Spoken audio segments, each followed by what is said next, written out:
So, I am 56 years old and I don't have a job. I was laid off a few months ago from a company where I'd been for 18 years. Had a few roles in that time, but I was a non technical role in a technical organization in a really large global company. And if you've been reading the headlines, or maybe you've experienced this as well, you know that we're not alone, right? There's a lot of people, particularly in technical groups right now, and things aren't looking great. Even if you do find a job, it's got some kind of dumb AI component to it, I guess. And I'm just, I don't know what it looks like to not have a job, and to be this age and not have a job. I, I think for a few weeks I stared into space. It was hard to read. I couldn't really concentrate on anything for longer than 10 or 12 minutes. But I'm coming out of that now and I'm finding I can do all kinds of things with all this time and treat it like a gift. And I recognize that's a privileged position to take.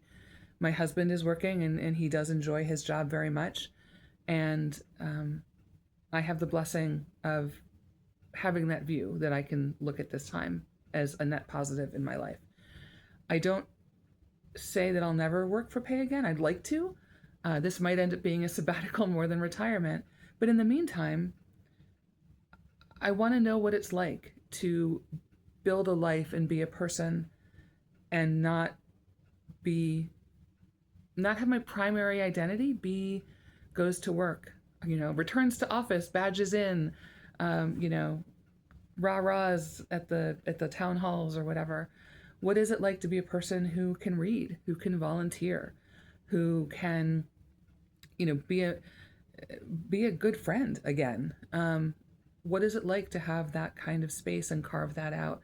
And I probably, even as I'm saying this, realize that I could have done all of these things had I been a little bit more sane in my approach to my job. But here we are. So I set a goal of reading 60 books between July and the end of December. I set a goal of watching 2 movies a month.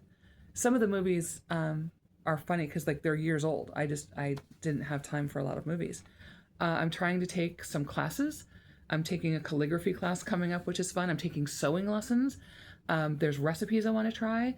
I was just approved to be a foster dog mom, and I'm super excited about that.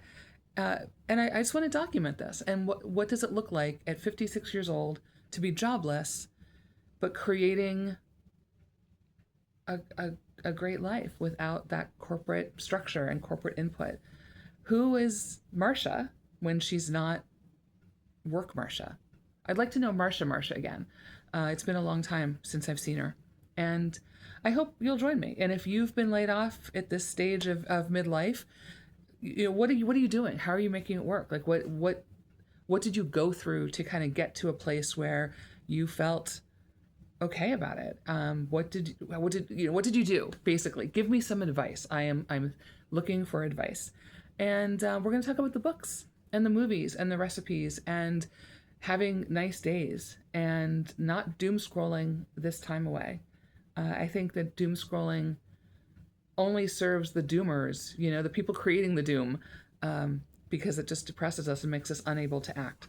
I think that let's figure out happiness. Let's figure out what this looks like, and I hope you'll join me because I'm planning on having an awful lot of fun for as long as this lasts.